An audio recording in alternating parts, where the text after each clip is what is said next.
Nama aku Helga Teresia, dan di sini aku mau sharing aja di channelnya Gereja YouTube. So, awalnya pengen sharing karena banyaknya pertanyaan atau ungkapan dari teman-teman yang bilang, "Gak, kenapa hidup lo bisa sepositif itu? Kenapa lo bisa jadi produsernya Cameo iya, produsernya teater tuli juga iya, teater 7, teater tuli kalau misalnya kalian nggak tahu. Terus kenapa lu bisa bahasa isyarat segala macem itu banyak yang mention ke diri aku, gue pokoknya banyak yang mention hal itu. Terus kenapa hidup lu kok pengennya kayak impact gitu sama orang lain. Sebenarnya karena bersyukur, sebenarnya pengen kasih apa yang bisa gue kasih ke Tuhan, karena gue punya background yang sebenarnya sangat amat hancur gitu. Background yang sangat amat hancurnya dalam artian gini, kalau misalnya udah pernah nonton yang namanya video gue di Cameo Project yang judulnya Basa-basi yang basi, itu adalah salah satu masa pemulihan gue dari insecure. Dan gue nggak bakal cerita lagi tentang insecure gue saat itu, karena itu udah lumayan banyak di channelnya Cameo Project itu. Kalian bisa nonton aja. Mungkin gue lebih cerita ke kenapa gue bisa se-insecure itu sama diri gue, kenapa gue bisa merasa sekrisis identitas itu gitu. Jadi gue itu insecure segitunya sampai merasa tidak layak, sampai mau dianterin pulang sama cowok aja. Teman-teman gue itu gue dianterin, yuk pulang nggak, dianterin, gue pasti nggak mau karena gue merasa tidak layak untuk dianterin pulang. Dan gue bilang udah teman gue aja yang cewek yang lain gitu yang dianterin pulang, dan gue pulang sendiri. Senggak layak itu karena gue punya masa lalu sebenarnya yang apa ya, kayak ini baru gue ngomong sih, maksudnya gue baru buka di sini karena gue beberapa belakang ini mendapatkan hal yang kayak, akuilah ada ayatnya nanti mungkin bisa di itu di Yesaya berapa gitu yang kalau kamu mengakui dosamu itu nggak hanya sama Tuhan, tapi akuilah dosamu juga ke sesamamu, dan itu yang bakal healing gitu. Dan that's why gue cerita di sini. Jadi salah satunya kenapa gue krisis identitas itu adalah gue dulu pas masih kecil di kelas 3 atau 4 SD itu gue itu salah satu korban pelecehan seksual. Gue korban pelecehan seksual di mana jadi nyokap bokap gue itu pergi keluar rumah. Nyokap bokap gue itu bukan tipe orang tua yang membiarkan anaknya atau gimana, enggak. Orang tua gue sangat protect gue, tapi ada masa, jadi bokap nyokap gue buka bengkel, buka usaha bengkel, terus mereka pergi, dan di bengkel itu ada montir-montirnya gitu. Dan pas mereka pergi, ternyata salah satu montirnya itu masuk ke rumah gue.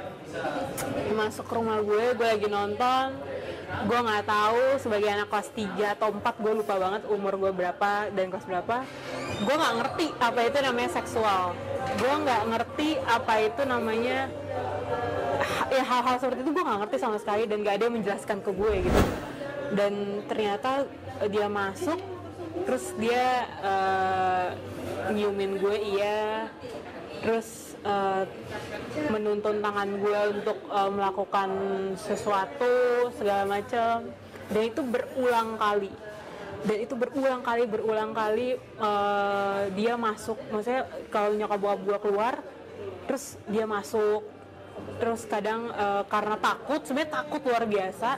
Dan bener banget kalau misalnya ada orang-orang yang di luar sana bilang istilah freezing kalau lagi di pelecehan seksual, bener banget, nggak tahu mau ngapain, bener-bener nggak ngerti gitu harus berbuat apa gitu. Itu tuh dia berkali-kali, kadang aku pura-pura tidur gitu, gue pura-pura tidur dan gue nggak tahu, tapi dia tetap ngegedorin kamar nyokap bokap gue atau kamar gue udah kunci gitu, digedor. Itu takut banget. Terus akhirnya kadang-kadang gue lupa kunci pintu segala macem, terus gue pura-pura tidur tapi dia masuk kamar dan melakukan yang kayak dia nyiumin kemaluan gue, terus yang kayak fingering kayak gitu.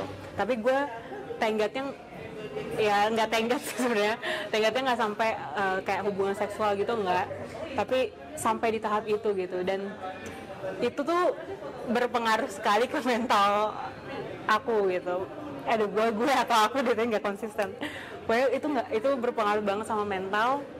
Akhirnya sampai sekarang pun berpengaruhnya dalam segi mental apa, sesederhana gini, ketika oke, ini deket sama cowok, oke nih yuk jalan, tapi kalau mau jalan itu sepanik itu, punya panic attack, setakut itu sampai apa ya, sampai pusing, kadang sampai lemes gitu, sampai gitu.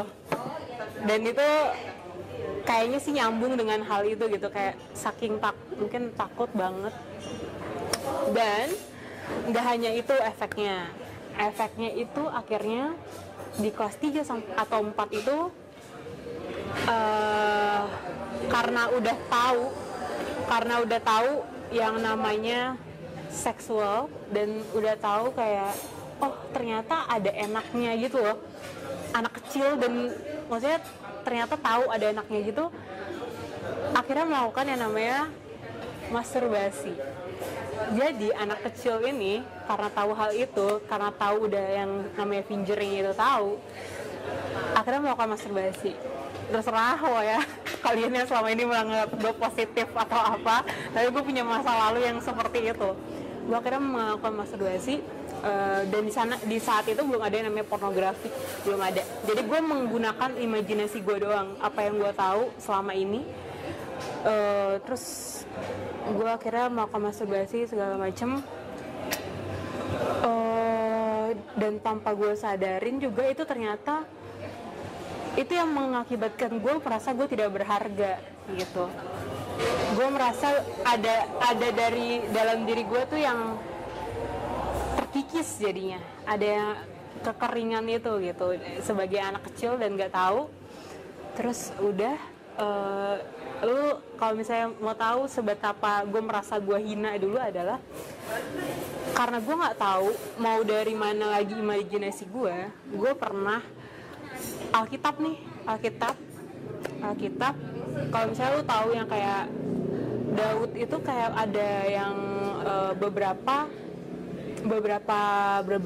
ayatnya yang soal yang kayak buah dada yang kayak gitu itu jadi bahan masturbasi gue pas itu.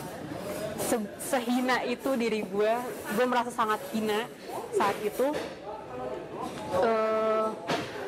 Ya udah, itu yang gue lakukan, dan itu bertahun-tahun sampai, dan di saat itu juga sebagai orang yang bokap nyokap gue yang didikannya sangat amat keras, mungkin karena terbawa oleh kebatakannya, jadi didikannya keras, dan karena keras dan gue anak pertama, gue tambah menyimpan ini sendiri, gue merasa dibanding-bandingkan dengan orang-orang lain, dan gue merasa diri gue udah nggak berharga banget karena dosa itu berulang kali dari luar lingkungan gue juga begitu.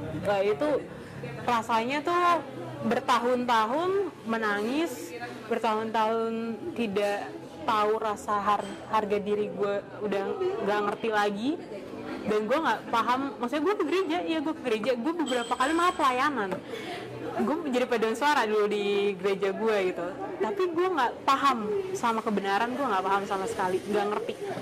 Sampai akhirnya gue kuliah tambah lagi struggle-nya. Gue di Bandung, soalnya di Bandung gue yang harus berdiri sendiri lagi. Terus gue yang teman-teman ya seperti yang di Cameo Project gitu, yang basa-basi itu teman-teman gue cantik yang segala macem. Gue merasa gak mungkin lah ada cowok yang mau sama gue, gak mungkin. Selfie aja gue gak bisa gitu. Karena identitas gue udah serusak itu, gue gak ngerti lagi identitas gue apa. Karena percayalah, kalau udah masuk ke dalam yang dosa percabulan, entah lu having sex dengan siapa, entah lu melakukan hal-hal pornografi, masturbasi, onani, segala macam, itu tuh lu akan merasa ada kehampaan dalam diri lu. kayak hampa gitu. Setelah melakukan itu pasti hampa. Setelah melakukan itu kayak ada mungkin masa lu depresi, melakukan itu lu bukannya semakin baik tapi semakin hampa gitu. Lu merasa sendirian, terus habis itu lu melakukan itu lu merasa makin hampa nantinya. Jadi pas di Bandung itu adalah puncak depresi gue sebenarnya. Puncak depresi gue dimana gue di satu sisi anaknya ambisius banget. Gue pengen apa yang gue impikan itu bisa, apa yang gue impikan tuh bisa. Jadi gue anaknya juga pengen selalu belajar, selalu ambisius, dan satu sisi pesimis gitu. Sampai suatu saat gue kayak mikir apa gue bipolar ya dengan keadaan kayak gitu.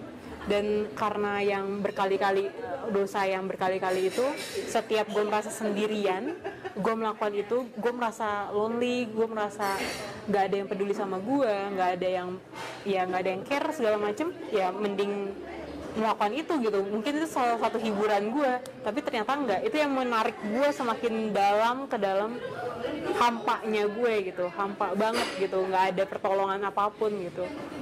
Ya udah, itu bertahun-tahun terjadi di Bandung juga sangat terjadi. Gue depresi parahnya sampai di kamar gue bisa berhari-hari di kamar, nggak keluar kamar. Sedepresi lu cuma bisa tiduran di kasur, nggak bergerak, lu lonely. Terus habis itu kadang akhirnya karena lonely lu melakukan masturbasi lagi, menonton pornografi, terus tambah depresi, ternyata tambah hampa. Iya, wah udah mix up.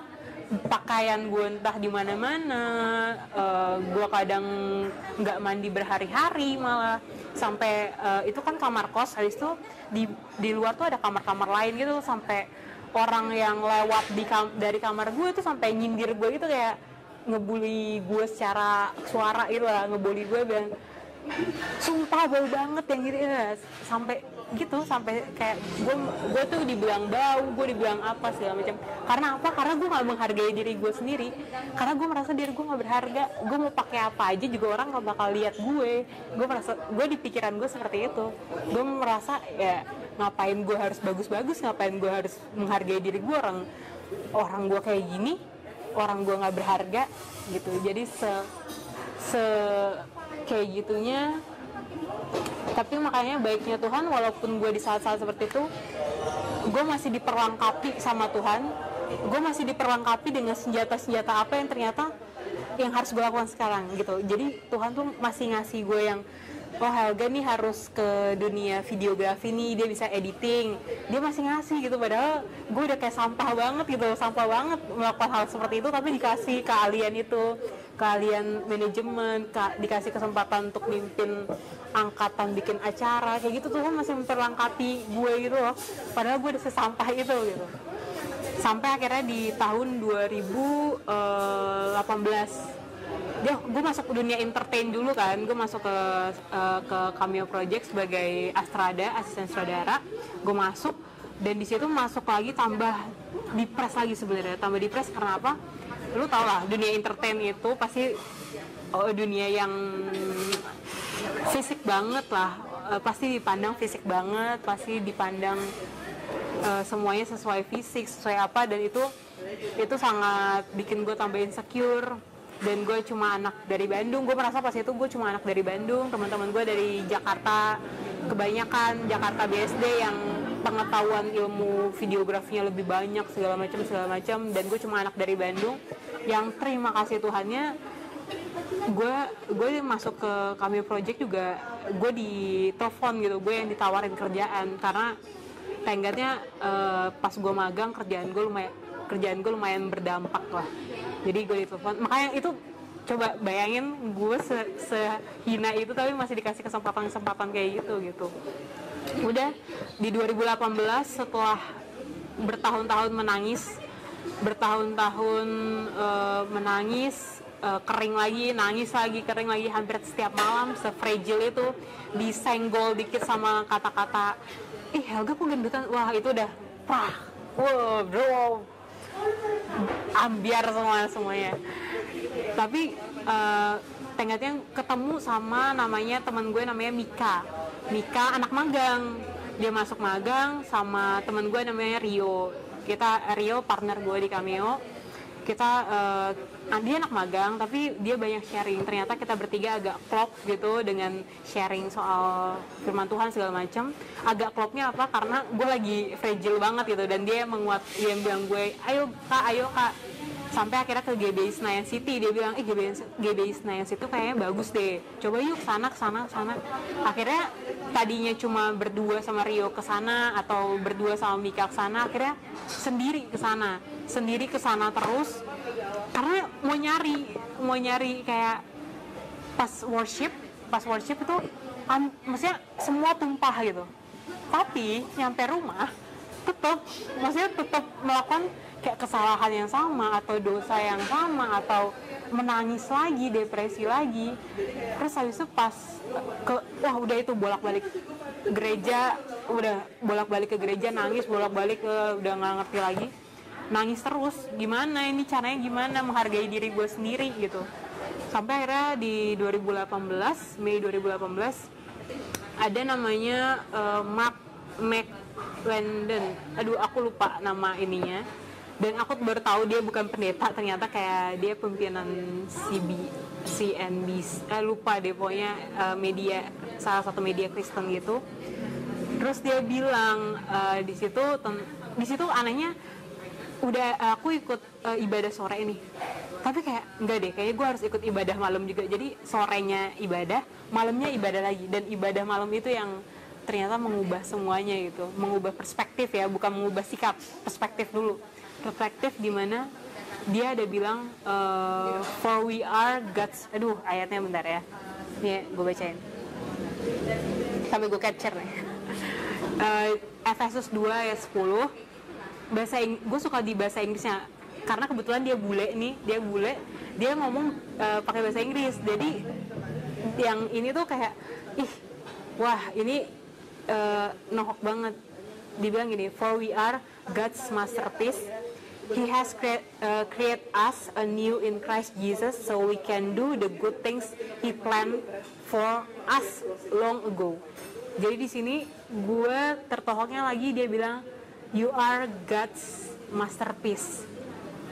Di situ gue baru sadar kita masterpiece. Kalau lu tahu kata masterpiece itu mahakarya, dimana yang udah bagus, paling bagus ya. Jadi the best of the best gitu. Tuhan tuh ngasihnya tuh yang the best of the best. Dan selama ini gue gak nyadar hal itu. Dan di malam itulah gue udah keluar dari gereja dengan tangisan segala macam. Gue mengubah perspektif gue sama semuanya. Gue mengubah perspektif gue tentang hidup gue dan tidak berharganya gue. Jangan harap kalau misalnya lu pulang, maksudnya lu mengalami momen ini, lu pulang langsung berubah ya, enggak. Maksudnya itu masih ini semua. Tapi nggak ngerti kenapa juga di tahun itu gue bertemu dengan teater tuli juga. Nggak ngerti kenapa gue dituntun Tuhan untuk ke teater tuli. Di teater tuli ini gue bertambah lagi mengetahui bahwa kebahagiaan itu ternyata bukan dari gimana cara kita kayak nyari uang, yang uang gue udah banyak lah baru nanti gue sumbangin. Gue baru tahu ternyata ketika diri lu berharga itu adalah ketika lu bisa berguna buat orang lain gitu. Lu bisa menyentuh hidup orang lain, lu bisa kasih dampak ke orang lain.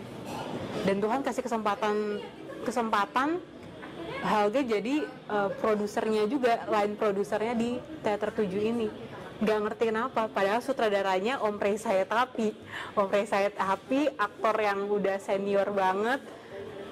Terus Om Rey-nya bilang, ya udah Helga produsernya gitu, kayak gue nih produsernya, maksudnya gue nih yang dikasih kepercayaan. Tapi ternyata Tuhan melakukan itu gitu. Tuhan menanamkan, maksudnya Tuhan tuh pasti, gue nggak percaya sama yang namanya kebetulan, soalnya gue nggak percaya. Pasti Tuhan tuh kayak kasih sesuatu di otaknya Om Rey dan otaknya teman-teman Tuli yang kayak Helga jadi produsernya gitu. Dan ternyata jadi produsernya ya udah, itu gue 2 kali jadi produsernya Teater Tuli. Di saat gue juga masih jadi Astrada Cameo Project sama produser Cameo Project saat itu 2 kali jadinya. Dan itu segila itu Tuhan bikin gue dan menuntun gue sampai gue bisa bahasa isyarat, dan gue tahu betapa gilanya Tuhan membawa hidup gue sampai sekarang. Jadi menurut gue kenapa gue sharing ini juga karena gue nggak tahu apa yang terjadi nih nanti gue pulang. Mungkin gue mungkin aja nggak tahu kereta gue kenapa atau gimana, gue mati atau gimana di saat perjalanan. Dan gue nggak mau menyia-nyiakan kesempatan ini. Gue mau bilang ya Tuhan yang mengubah Helga yang sangat hina itu jadi Helga yang sekarang gitu. Helga yang mungkin kalau misalnya para orang-orang yang kenal gue atau yang bilang gue, ih Helga sumpah lu kenapa bisa se-passionate itu, pengen berdampak itu, ya karena Tuhan yang menyelamatkan gue gitu dari semua depresi gue selama 20-an tahun, dan gue menyimpan itu sendiri gitu. Orang tua gue juga nggak tahu gitu, yang sampai semua gue simpan sendiri. Dan that's how God's bener-bener diginiin gitu, kayak apa, di perspektifnya tuh kayak diubahkan gitu. Dan percaya, gue juga belajar jadinya kayak Yusuf nggak tahu kenapa dulu masa kecilnya, bukan masa kecil ya, pas mudanya dia dibuang gitu sama kakak-kakaknya. Nggak tahu kan, maksudnya itu faktor luar yang orang-orang nggak tahu gitu kenapa bisa terjadi, tapi Tuhan izinkan terjadi karena Yusuf itu mau dipakai Tuhan untuk sesuatu yang lebih besar gitu. Tuhan pengen pakai Yusuf untuk sesuatu yang lebih besar, di mana menyelamatkan umatnya bertahun-tahun dan menyelamatkan silsilahnya sampai ke Tuhan Yesus, sampai Tuhan Yesus ada dan kita juga diselamatkan gitu. Dan itu efeknya sangat besar gitu. Padahal dia nggak tahu kenapa ya dulu gue dibuang, kenapa gue masuk penjara gitu-gitu. Sama kayak lu yang mungkin lu mengalami pelecehan seksual, atau orang tua lu tuh, kenapa orang tua gue kayak gini ya, membuang gue, kenapa orang tua gue tuh kasar banget sama gue segala macam. Ya nggak tahu, tapi percayalah itu diizinkan Tuhan karena sesuatu hal. Dan gue percaya apa yang gue alami, pelecehan seksual yang gue alami saat dulu sampai mengakibatkan gue berdosa seperti itu, karena izin Tuhan gitu, sampai bisa membawa Helga jadi Helga yang sekarang gitu. So itu aja sih yang bisa gue bagiin. Gue tadinya takut sih buat berbagi hal ini gitu. Mungkin kalian lihat gue, Helga ternyata orangnya gitu. Ternyata Helga yang gue ekspektasikan, karena banyak followers gue yang kayak berekspektasi sih sama gue kayaknya. Tapi gue merasa gue nggak bisa kayak gitu. Ini gue, dan itu masa lalu gue, dan itu yang mengubahkan gue Tuhan Yesus dan jadi gue yang sekarang. Kenapa gue mau berbagi, dan ini pure dari gue pengen banget berbagi karena yang tadi gue bilang itu ada ayatnya ada ayatnya kok. Karena ini kebenaran yang baru gue tahu, dan ini beneran ini gue sangat tahu ini sangat benar karena gue pernah melakukan hal ini. Di Yakobus 5 ayat 16, tapi gue bacain yang versi NLT-nya ya, bahasa Inggrisnya. Versi ini dia bilang, confess your sins to each other and pray for each other so that you may be healed. Jadi kalau lo tahu kenapa kadang-kadang gue udah ngaku dosa sama Tuhan, kok kayaknya belum ada yang berubah dalam hidup gue gitu. Karena mungkin lu belum mengaku dosa lu ke sesama lu belum sharing apa yang lu udah pernah lakuin gitu. Sharing aja nggak apa-apa, karena itu di Alkitab sendiri bilang itu yang bisa menyembuhkan lu. Karena apa? Karena ketika lu bilang, dosa gue ini nih, terus habis itu dia bilang ternyata bukannya lu sebenarnya itu pikiran kita doang, kayak ini gini-gini. Sebenarnya kadang-kadang mungkin lu kayak gitu, gue juga, gue sama. Ternyata mungkin aja gitu, ternyata sama-sama punya masalah yang sama. Dan kenapa kita nggak share kita saling menguatkan, saling mendoakan. Dan gue sekarang di sini juga bilang hal ini, masa lalu gue mendoakan siapapun lu yang lagi ada di masalah pornografi, yang ada di masalah gue dapat pelecehan seksual, yang ada di masalah orang tuanya yang terlalu ngedidik lu terlalu keras atau gimana, dan segala macam itu bisa disembuhkan, bisa memaafkan, bisa juga nanti suatu saat bisa sharing kayak gue biar untuk menguatkan orang lain, dan itu akan berdampak. Dan lu tahu rasanya berguna itulah happiness yang sebenarnya gitu. Itu sih udah. Jangan lupa nanti kalau misalnya mau ke channel gue juga, gue bahas ini sih, gue lagi bikin channel di channel gue sendiri, gue lagi ngaktifin, gue berbagi soal ilmu produksi, manajemen produksi video, karena bukan kebetulan, karena gue kemarin itu jadi produser di Cameo Project, jadi gue bikin gimana ilmunya kalau misalnya lo mau belajar gitu, sama ya sharing tentang pengembangan diri sih. Gue excited di hal itu banget karena gue udah berkembang segininya dan akan terus berkembang, dan gue pengen kalian juga bisa berkembang. Udah. Namanya apa? Oh iya, namanya Helga Teresia. Udah, Helga Teresia. Nanti di ini ya. Oh ya. Deskripsi gitu. Nama Instagramnya apa? Nama Instagramnya Helga Teresia, @helgateresia. Gue juga lagi bikin project untuk ngajar teman-teman disabilitas tentang videografi. Jadi siapa tahu lu videografer atau ya yang bisa berbagi ilmu dalam dunia kreatif, gue sangat menerima kalau misalnya mau bantuin untuk project ini.